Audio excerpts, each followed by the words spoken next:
Hello, I'm Will, this is Mike, we're the Tabletop Donkeys. Hello. In this video we'll be looking at issue 37 of Warhammer Age of Sigmar Stormbringer magazine, which came with Ylthari's Guardians, a 4-model warband for the Sylvaneth part of the collection. So we'll be reading through the issue and looking at their rules, and also the rules for allegiance abilities and enhancements, before trying those out in our game for this issue.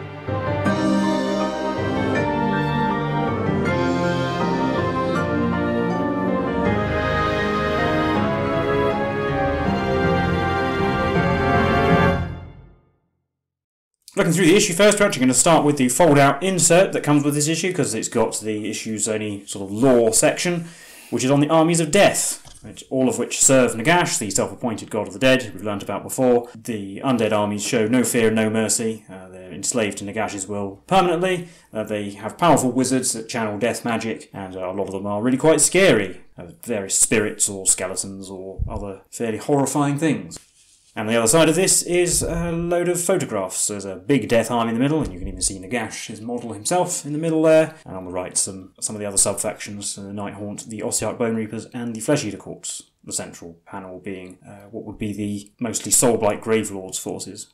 And then back into the issue proper, we have Spearhead Part 4, the short story featuring Illyria Swiftwind, the Vindictor Prime and her fellow Stormcast, who have gone into Ulgu this time, the Realm of Shadow, where they encounter some Sylvaneth, who, despite theoretically both being on the side of Order and therefore allies, consider the Stormcast to be interlopers in their sacred groves and actually try and drive them out again.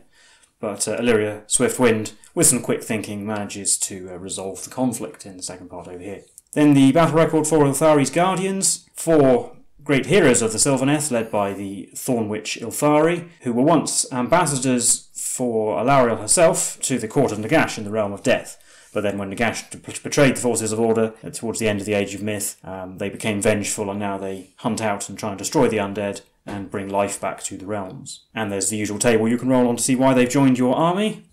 And over the page, there's all the tactics they might be employing and the usual great deeds that you can record.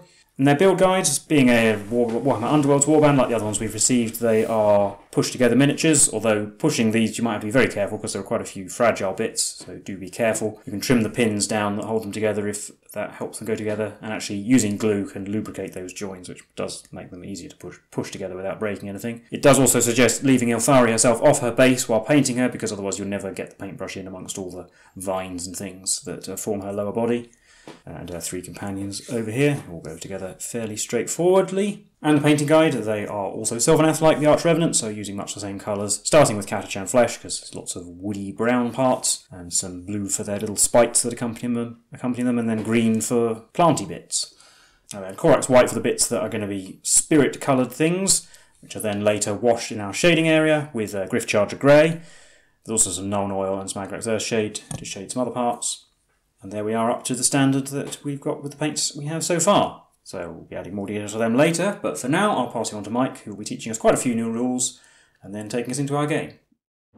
So we have more of the core rules. Here we have allegiance abilities. So we've used these before. This is the dirty tricks for the Cruel Boys and the Signs of the Storm for the Stormcast Eternals. But essentially allegiance abilities are split into 2 types, battle traits and enhancements. So the dirty tricks, as I said before, well, that's an example of a battle trait. And whereas enhancements are extra additions you add to units in your army.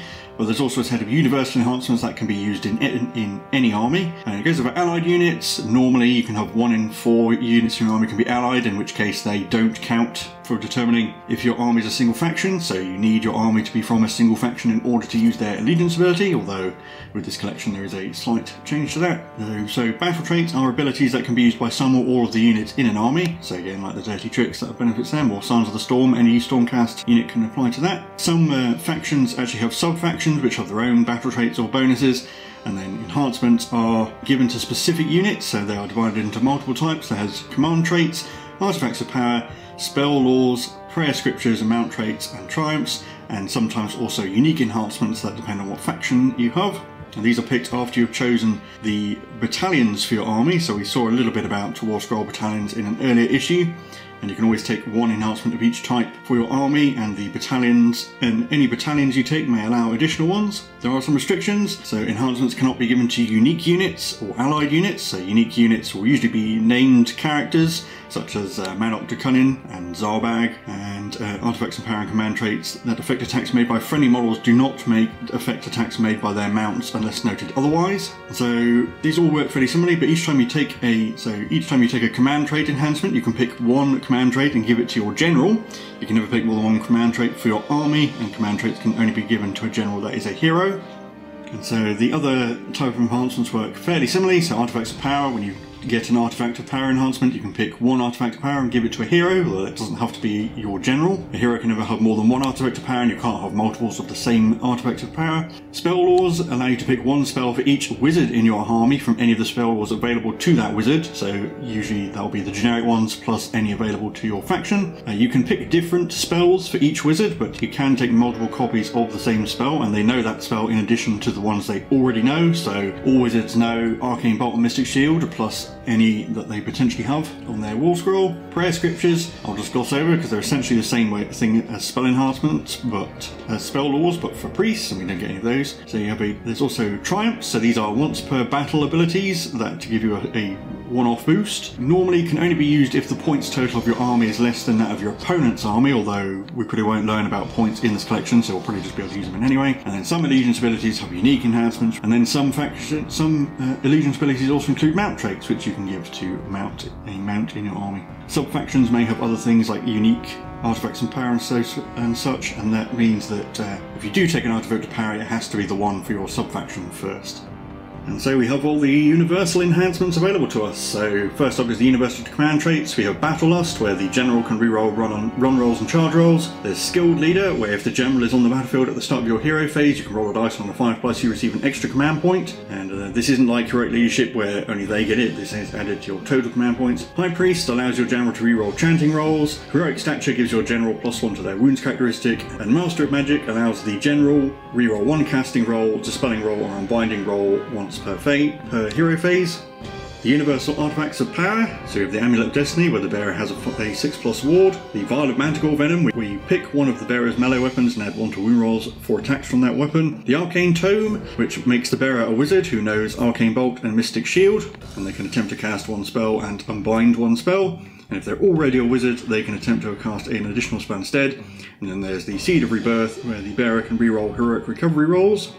The universal spell law, so we have Flaming Weapon, has a casting value of 4. If it's successfully cast, pick one of the caster's melee weapons and add 1 to the damage characteristic of that weapon until your next hero phase. Levitate, which has a casting value of 8 and a range of 18 inches, and if you cast it, pick one friendly unit wholly within range and visible to the caster, and that unit can fly until your next hero phase. And Ghost Mist, which has a casting value of 5 and a range of 6, and if you successfully cast, you pick one terrain feature within range and visible to the caster, and until your next hero phase. Visibility between two models is blocked if a straight line 1mm wide drawn between the closest points of the two models passes across more than 3 inches of that terrain feature, and this does not block visibility to or from models with a wounds characteristic of 10 or more, however, because they're too big. And on the next page we have the universal prayer scriptures, which I won't bother going over because we don't get any priests, but you can always pause and look at them if you want to. And then there's the universal triumphs, so you have Bloodthirsty, where once per battle, after you make a charge roll for a friendly unit, you can say it is Bloodthirsty, and if you do so, you can reroll that charge roll. There's Inspired, where after you pick a friendly unit to shoot or fight, you can say it's Inspired, and if you do so, add 1 to wound rolls for attacks made by that unit until the end of the phase. And then Indomitable, where once per battle, after you take a battle shock test for a friendly unit, you can say it is Indomitable, and if you do so, no models from that unit flee in that battle shock phase. And then this page pretty much paraphrases all of those core rules, so it goes over to use allegiance abilities. Models in your army ought to be from the same faction, such as the Stormcast Eternals or the Gloomspite Gits, but for the purposes of this collection, that doesn't matter. You can have any number of allied units and still use their allegiance abilities. And then battle traits, as I said before, we've already learnt simple ones for the Stormcast and the Cruel Boys, but we'll learn more in future issues, and enhancements make individual models more powerful, usually heroes, and normally cannot be given to named models such as Ylthari, Zarbag, and Manok de Cunning and so forth. And on the next page is just paraphrasing all of the universal enhancements as well. And now we have our war scrolls for Ylthari and her guardians. So these are sort of one of the Underworld's warbands, so they work more like the Cunning Crew. So Ylthari is a separate unit. She has a 5-inch move, 5 wounds, a 5+ save and bravery 7. And so she has 3 melee weapons. These all have a 1-inch range, but her staff has 1 attack, hits and wounds on 3s with Master Rend D3 damage. The Spiteful Thorns have 3 attacks, hitting and wounding on 4s with no Rend 1 damage. And then her companion, the Spite with her, has some Snapping Mandibles, which have 1 attack, hitting and wounding on 4s with Master Rend 1 damage. She is a wizard who can attempt to cast and unbind 1 spell. She has an ability called Vigour and Wrath, which allows her to reroll wound rolls of 1 for her attacks made by her. And then she has a unique spell called the Reaping, which has a casting value of 6, a range of 12 inches, and if you successfully cast it, you pick 1 enemy unit within range and visible to the caster, and roll 6 dice. For each 5+, that unit suffers a mortal wound. And then the 3 Guardians, they all have a 5-inch move with 2 wounds, a 5+ save and bravery 6. There's a variety of weapons, so start with Anslane, who has a Revenant Bow, which is a 24-inch range missile weapon with 2 attacks, hitting on 4s, wounding on 3s, -1 Rend 1 damage. Whereas in melee, it has a 1-inch range with 1 attack, 4s and 3s, no Rend 1 damage. Scathiel has the Sword, which has 4 attacks, 3s and 3s, -1 1 damage. And Galangan has the Protector Glaive, which has 2 attacks, 4s and 3s, -1 2 damage. And they have the Vigour and Wrath ability like Ylthari, where they can reroll wound rolls of 1. And then their Martial Memories ability allows them, so once per turn they can receive the all-out attack or all-out defense commands without the command being issued and without a command point being spent. So that means that effectively you can use that command with another hero and you don't need a hero to issue the command to them. And then the tutorials, so examples of Vigour and Wrath and the Reaping, but a few more notes for Martial Memories. So as I said, you do not need a hero to issue the command to them, and it doesn't cost command points, but the raw monstrous rampage would stop them from receiving the command, so you still can't use it even then. So we're on to our game, Growing Darkness, where a small scouting force of Stormcast has emerged through a realm gate into a shadow-wreathed forest in Ulgu, but has been ambushed by some Gloomspite Gits with a Fungoid Cave Shaman and some Kruleboyz mercenaries, but fortunately the timely arrival of some Sylvaneth should hopefully turn the tide. So for the Alliance of Order, we have Ylthari and Ylthari's Guardians, the Arch Revenant, 5 Vigilors and 6 Gryph-hounds, and for the Forces of Destruction we have the Fungoid Cave Shaman, Manok the Cunning and the Cunning Crew, 20 Shooters and the Marshcrawler Sloth. And here's our battle mat. So we have the 2 battle mats set out. There's 3 objectives down the vertical centre, and then there's territory either side, essentially along the short edges of the battlefield. So we deploy as usual and then deploy all the terrain pieces. And it's the same victory conditions as we've had in the last few games, where we get whoever has the most victory points at the end of the 5th battle round wins. 1 victory point for 1 objective, 1 for 2, and 1 for more than your opponent. And then, fittingly, this is a contest of mighty champions and heroes. So before the battle begins, we can each pick 1 command trait, 1 artifact of power, 1 spell lore, and 1 triumph. And in this battle we can give enhancements to Ylthari and Manok the Cunning, even though they are unique models. Well, here we are in the very shadowy verdant grove with our 3 objectives down the centre, again using numbered ones so it's easy to track on the overlay. Order on the left and destruction on the right. So looking at the destruction deployment, at the top of my formation I have the Cunning Crew with Manok behind them, and then the Fungoid Cave Shaman, then all the shooters and the Marshcrawler Slogoth at the bottom of the formation. I'm going to make Manok my general. Not really clear how it works with allegiance abilities yet.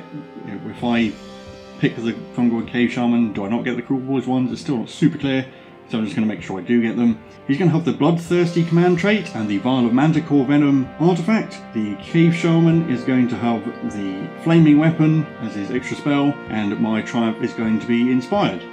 And here's the order deployment, so we've got the Gryph-hounds on the left, the Vigilors in the middle, then the Arch Revenant, Ylthari and the Guardians at the top. The Arch Revenant will be my general, again with the allegiance abilities, not entirely clear.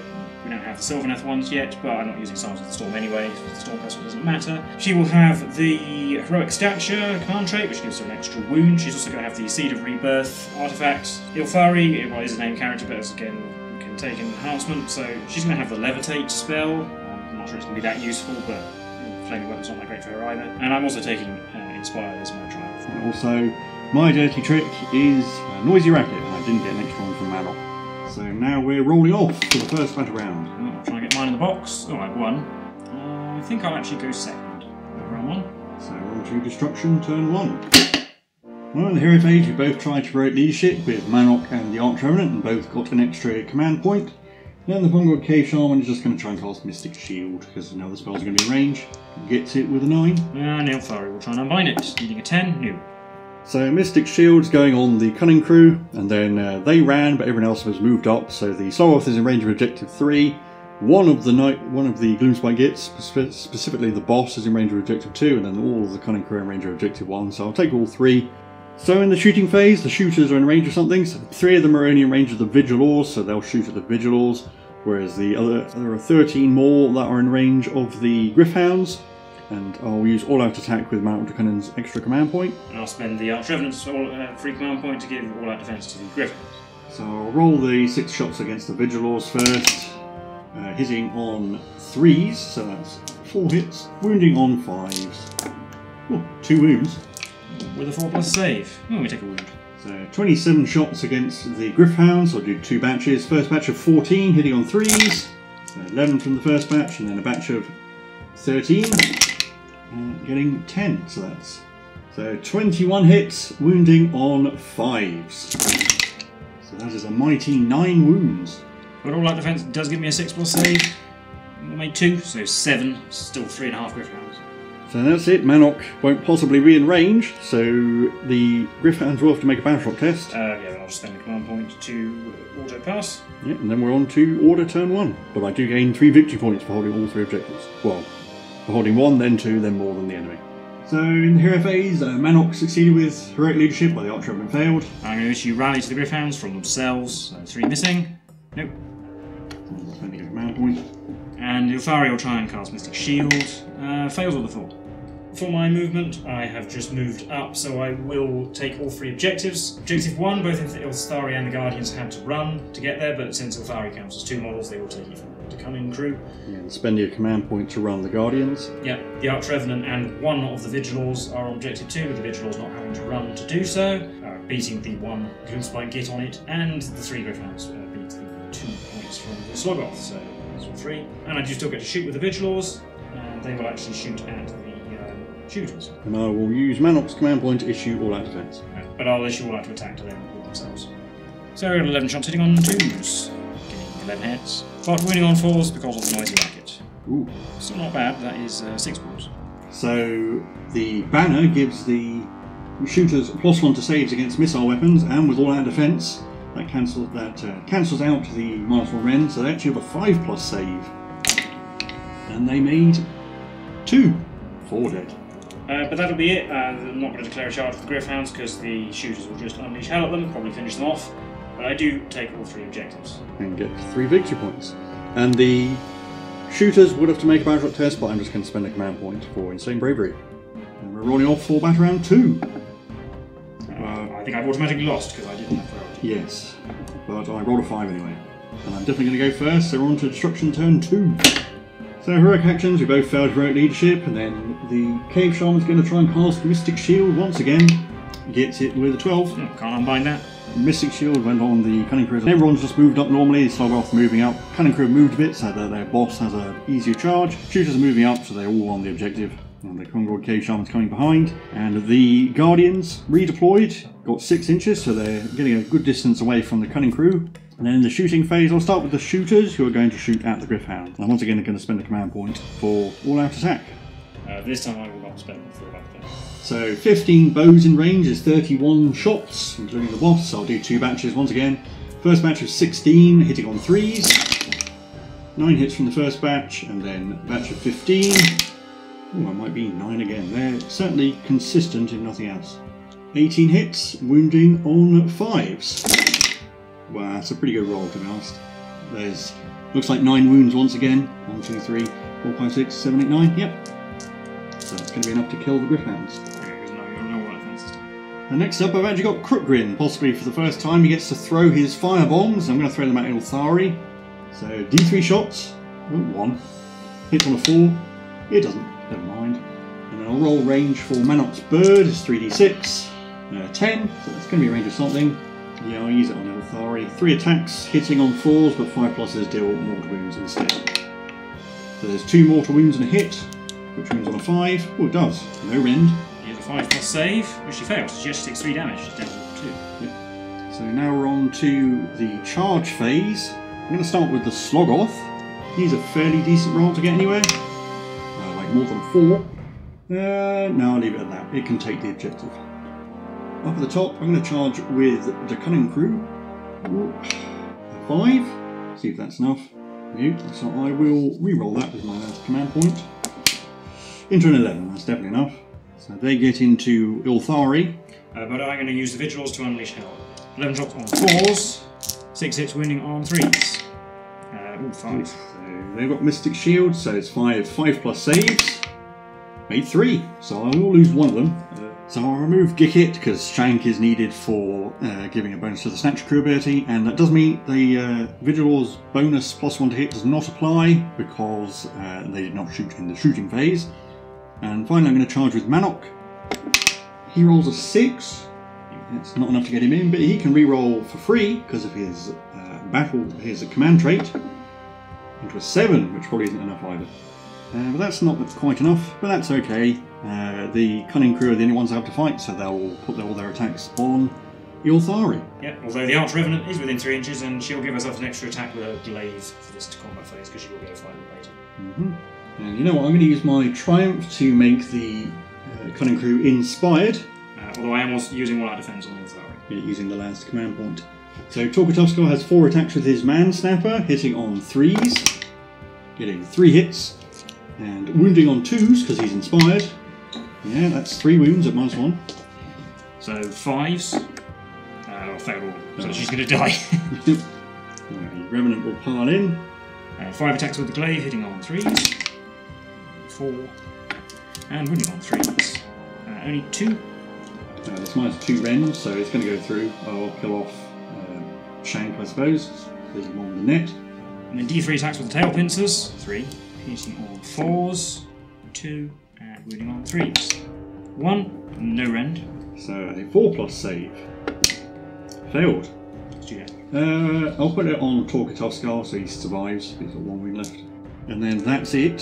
Suddenly I'll take objectives 2 and 3. Probably objective 1 as well. 4 versus 2. So I gain 3 victory points. The Cunning Crew would have to take a battle test, but Crookgrin is still alive, so they don't have to. And then we'll be on to Order, turn 2. So then the Arch Revenant will stay in melee, trying to finish off the Cunning Crew. The Vigilors have moved up onto objective 2, not taking it yet, and the Guardians are able to skirt round the Cunning Crew, obviously, for a moment. Go on to the shooting phase, where the Vigilors are going to shoot at the shooters right in front of them. Yeah, and I think we will use all-out defense now. So 11 shots hitting on 3s, 6 hits wounding on 3s. All-out defense plus the +1 from the banner means 5+ saves. Ooh, didn't make it this time, that's 5 dead drops. And then we've also, of course, got Arnslain from the Ylthari's Guardians to shoot, also going to shoot at the she has 2 shots, normally hitting on 4s, but the Vigilor shot at them, so it'll be 3s. 1 hit, and wounding on a 3. No, it didn't. Charge phase, Ylthari's Guardians will charge to get them to objective 1, principally. They'll be into the Cunning Crew, yes. And the Vigilors will charge 2, yeah, they're in. And they'll charge like that, which is not good because it brings all the heroes in, but I need that many attacks to kill all the Grots, so I can't be winning them in that sense. And I'll pick the Vigilors to fight first, but also at the start of the phase, the Arch Revenant will give themselves an extra attack with the glaive. So we've got 10 attacks, we're hitting on 3s, because they did shoot at them earlier in the phase, but they're on nets, so just cancel. That was 8 hits, and we're winning on 3s as well. 6 wounds, -1. That's 6 dead. No saves for them. Right, my pick, I'll just do the Cunning Crew, and they'll attack Ylthari's Guardians. Who will use their ability to issue to receive a free all-out defense. Yeah, and I forgot about the aura from the Slogoth from the previous turn, so Manok, so the Cunning Crew should be hitting better. So Torkatovskar has his Man Snapper, that's hitting on 2s, getting 3, and wounding on 3s. 2 wounds at -1. 5s because of the all-out defense, and failed both. So kill one of them at least. Yeah. And then Crookgrin has 3 attacks with his dagger, hitting on 3s, getting 2, and wounding on 4s, getting 1 with no rend. 4+, no, 3 damage. So we're going to lose Arnslain, who's the bow, and we're going to win on Galangan with the glaive, but I'm going to do the Arch Revenant fighting next. So her glaive is 5 attacks on 3s, 4 hits wounding on 3s, 4, -1, no, -2. With Mystic Shield, that's a 6, yeah. I don't remember how she did. Oh well, I forgot it last turn. Oh, 2, so Crookgrin's alive on 1 wound so far. Yeah. Well, the tail pincers get 3 attacks again. Oh no. Oh, but they all miss. Oh. So the Guardians have to finish them off. I'll pick Manok to go because possibly the Shaman could get pulled out of engagement range, and I'd rather Manok fight. Yeah, but I will issue light defense to the draws. Manok has 4 attacks, hitting on 2s thanks to the Slogoth, but 5 pluses deal mortal wounds, so there's the D3 mortal wounds already. And these wound on 2s thanks to his Manticore Venom. They all wound, needed it. Nice one. So back to our 4+ save. Oh, that made 2. So this is going to be 2d3 damage for 2. Okay, so it kills 1 and 1 takes it. So I've just got the Guardians left to go. I'm trying to take out Crookgrin. So I'll do Scathiel first, which is the sword, which is 4 attacks on 3s, getting 2, and wounding on 3s as well. Rerolling ones. Oh, but rerolling ones because of their own ability. No, still only 1 wound. So -1 rend. Mystic Shield goes to a 5+. Yes. Come on, Crookgrin. And then Galligan has 2 attacks with the glaive on 4s. Oh, 1 did hit. It wounds on a 3. It did. Nice one again. -1. 5+. No. Oh, there he goes down. So the Shaman will pile in. I've also incidentally forgotten about the ability for him to give extra command points, so I forgot that, so silly me. He has 3 attacks with his sickle, hitting on 2s, only getting 1. Wounds on a 4. No. And then his little companion has 2 attacks on 3s, getting 1, and wounding on a 4. It does, at no rend. So 3+. Oh, it takes a wound, actually kills 1. So chomp 1. And I've just got the shooters, again on the individuals, so 4 attacks from stabbers on 4s. That's 2 hits. I'll roll the net now because they both wound on 5s. So the net has 3 attacks on 3s. Getting another one, so that's 2 hits, wounding on 5s. Did I say 2 dagger attacks? 2 dagger hits. Oh, 1 wound. Say. So that's it. There's going to be a lot of battle shock tests to be made. Both the Vigilors and Ylthari's Guardians have to, but... So Ylthari's Guardians are bravery 6, and they lost 1, so on a 6 and 1 run away. No, they're fine. And the Vigilors lost 2, and they're bravery 7, so also a 6. No. And then the shooters lost a lot, something like 11, so they're all running away. Yeah, so I'm going to pick my models to be in range of Objective 2, so I hold that one, while the Order will take control of Objective 1 and gain a victory point. But that'll be the end of the battle round. And we're rolling off for battle round 3. Well, I won the roll off, I'm definitely going first. Destruction, turn 3. So in the hero phase, I'm going to say it's the Shaman's finest hour. And the Arch-Revenant is going to do her at willpower. And then the Shaman is going to try and cast Spore Maws, so he needs to roll a 7 or more. He gets it with a 7. Try and unbind, needing an 8. No. So that does d6 mortal wounds to everything within 6 for any enemy units. That's only the Vigilors though, not quite in range of the Sylvaneth units. For 4. Well, it kills 2 of them. So that actually brings Manok out of combat, but he doesn't really need to move anywhere, so he's going to try and shoot with his bird. If it's in range of anything, he'll shoot at Ylthari's Guardians. Okay, so as long as it doesn't crash, yeah, 9 is definitely enough. So it has 3 attacks on 4s, but 5 pluses are mortal wounds instead. There's 1 hit, wounds on a 5. Oh, it does, no rend. But it does do a wound, it kills Galligan. So then it's the charge phase. The Slogoth will try and charge the lone Vigilor. He didn't get double 1, so it's in. And Manok will try and charge. Yeah, that'll get him into someone. Manok will go after the Arch-Revenant and the other remaining Guardian. The Slogoth piles into the Vigilor. At the start of the combat phase, the Arch-Revenant will give herself a 4+ ward. And Manok's going to put... I'm going to do Manok first, and he's going to put his attacks on the Arch-Revenant. So Manok has 4 attacks with his Prodder on 2s. 5 pluses deal mortal wounds instead. Well, there's going to be 2d3 mortal wounds plus 2 hits that wound on 2s. Need 2 wounds at -1. 5+ save on those, no, so it's all going through. So this is 4d3 mortal wounds. So that's 4, 7, 8 mortal wounds. Yeah, but she has got a 4+ ward and 7 wounds thanks to her command trait, so she should be alright. Yeah, she's only going to take 3 and go down to 4. So then I will do the Vigilor Prime next, I suppose, fighting the Slogoth. 3s, yes, and 3s, 1. 5+ save for Slogoth, made it.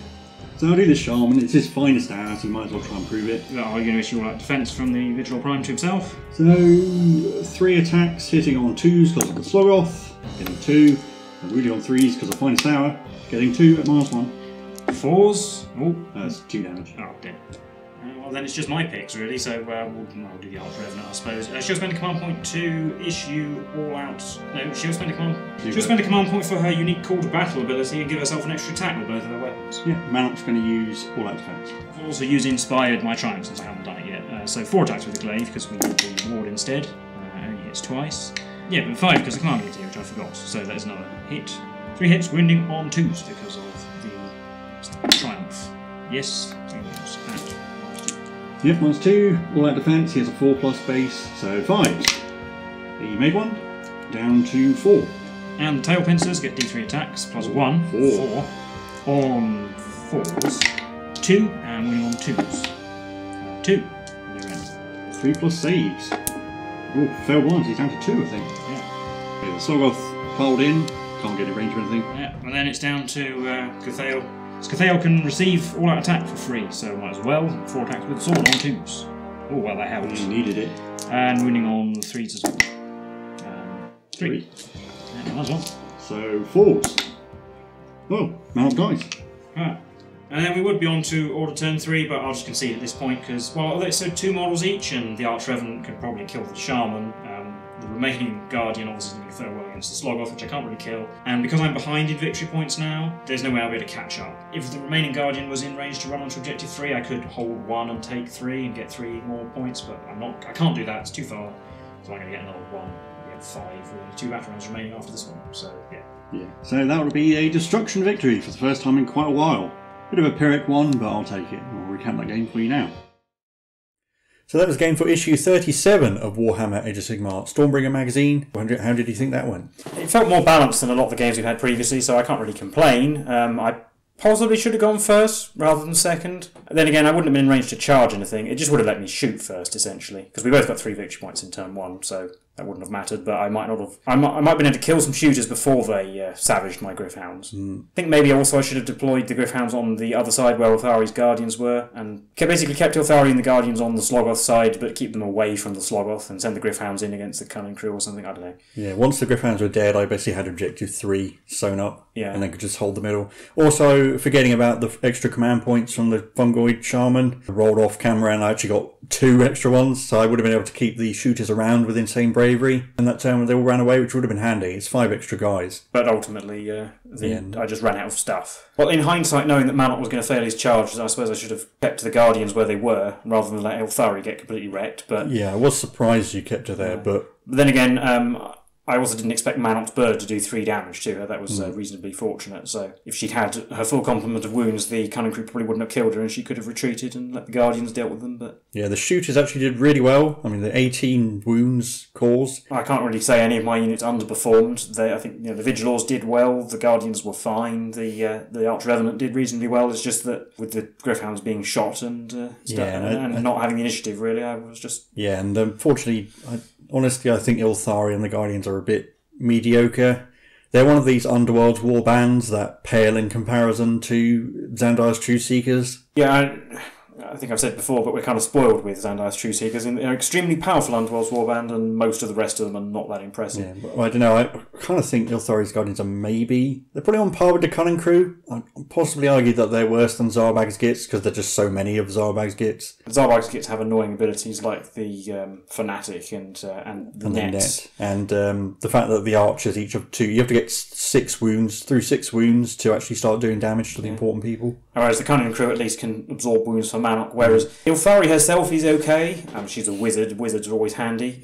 Just being able to cast Mystic Shield if nothing else. But the Guardians themselves really don't do anything. I mean, sure, they get a free command ability effectively every turn, but they're not good enough to make a great deal of use out of it, so it's not a massive bonus. Yeah, and Ylthari, even Zarbag gets an extra spell occasionally, and his ability to stop positive modifiers on a hero can be useful, whereas her spell's kind of mediocre, I think. Yeah, it's slightly better than Arcane Bolt at range, and you do get to, on average, you will do more mortal wounds than an Arcane Bolt if you're not within 3 inches, but I'd probably just rather cast Mystic Shield a lot of the time than try and use that spell, or Arcane Bolt if... Arcane Bolt is more reliable. Arcane Bolt's easier to cast though, so it's the sort of thing you do if you want to do 1 crucial mortal wound. Whereas in theory, you quite easily roll no more wounds at all with her spell. So yeah, and sure, she can reroll wound rolls of 1, but I don't think she's durable enough to survive melee with many things. Probably anything that she could beat in melee, she probably shouldn't be getting close enough to anyway. The Guardians themselves as well have a similar problem. They're 5+ save, they're just not durable enough, and they don't really have that much damage output either. Having 1 bow is nothing really special. Again, she's no Luxor Stormrider who can snipe heroes like it's her day job, but yeah. Yeah, and I mean, the free command ability is quite nice. I suppose you could maybe use them to try and get around the enemy's flank and attack a hero, and a weak hero like one of the 2 shamans, but you either want to get them around and use all that attack, or if you risk leaving them there, they'll get counterattacked and probably lose a model or 2. They are nice models. The Sylvaneth do have a really cool aesthetic. I think this Underworld Warband is out of print. Possibly you can buy it without any of the cards on its own. But again, you'll get this for much lower price than you would normally get. And I think you can essentially use them as proxies for Tree Revenants, or I think Ylthari you could maybe proxy her as a Branch Witch or a Thorn Witch. Not sure if that's a separate unit. So there are alternate uses for them, I suppose. Yes, although I must confess that until today I actually thought that Ylthari was the one with the glaive, because I think it looks a slightly more impressive leader of the warband than Ylthari herself, but anyway, I now know the truth. And we learned all about enhancements. I suppose also should say that my Manok was technically an illegal Manok, because he had 2 enhancements that he shouldn't have had. But to be honest, a killer boss with the same enhancements would be about as effective, so... Yeah, we just obviously... That was a specific rule in the mission, and I could theoretically have taken more enhancements on Ylthari. Not that I don't think they would have helped her very much. But the one that would have helped her is being able to cast an extra spell every turn. They actually, in an FAQ, they actually changed that so that part no longer exists, that a wizard doesn't get it. So we will play like it is in the magazine, which is how it is in the core rules, but just be aware that they did change it, probably for balance reasons. Yeah, to not have the extra cast if you're a wizard. Yeah, having an extra wizard can be handy. Yes, you can see that if you had a wizard with powerful spells, that would actually be much better on a wizard. But it is actually useful to have a free wizard, effectively, on somebody else, being able to cast Arcane Bolt and Mystic Shield, both of which are quite useful spells. Yeah, and we'll probably use a variety of them. Obviously not going to use the prayers or that one command trait that makes chanting better because we don't have any priests, but they all kind of come in handy. Some of them are probably more useful than others for each faction. So for the Triumphs, Inspired is generally good for whoever you are. Indomitable probably not too useful for the Order because their bravery is generally quite high, and you might as well use them for saying bravery instead of that. Yeah, and then the command traits, once again, they're all kind of fairly good. Possibly to get extra command points. It'd be interesting to run a Fungal Cave Shaman with the skilled leader one, so you can possibly generate 2 command points. And they're all generally alright, apart from the chanting one, obviously. And the same for the artifacts, again, they're all kind of useful. The spell laws, however, I would argue that none of them are particularly useful, except maybe flaming weapons although to be honest, it'd only be for the Knight Arcanum, because she's actually tough enough to use it and survive. Yeah, most of the wizards we've got are not really melee characters. Yeah, and Levitate probably isn't going to be too useful. There might be cases where it comes up, because we just don't have enough terrain with the collection at the moment, and it's very hard to cast. And Ghost Mist, likewise, it's very niche. I imagine any terrain we get that's going to be big enough for it to be an effect is probably big enough to conceal whatever's behind it anyway. So, I don't know, we might see them coming up. I suspect with the collection we won't end up getting any of the faction-specific ones, but if we do, we probably will end up just using those. Generally, you'll probably end up using your faction-specific special rules. And you did mention that sub-factions have their own artifacts and command traits and such. They've kind of moved away from that now. I'm not sure if any factions still have that. Possibly some of the old, maybe like Beasts of Chaos or something, or anything that hasn't been updated yet, which probably is very few of them by now. But yeah, I don't think there's too much more to say about this game or the rules we've learned. Nice to have them now. Took a lot longer in Mortal Realms to get them, but otherwise, if you're playing along, let us know. Let us know if you particularly like any of these enhancements. Let us know. That'd be interesting. We've been the Tabletop Donkeys, and we'll see you in the next one. Bye for now.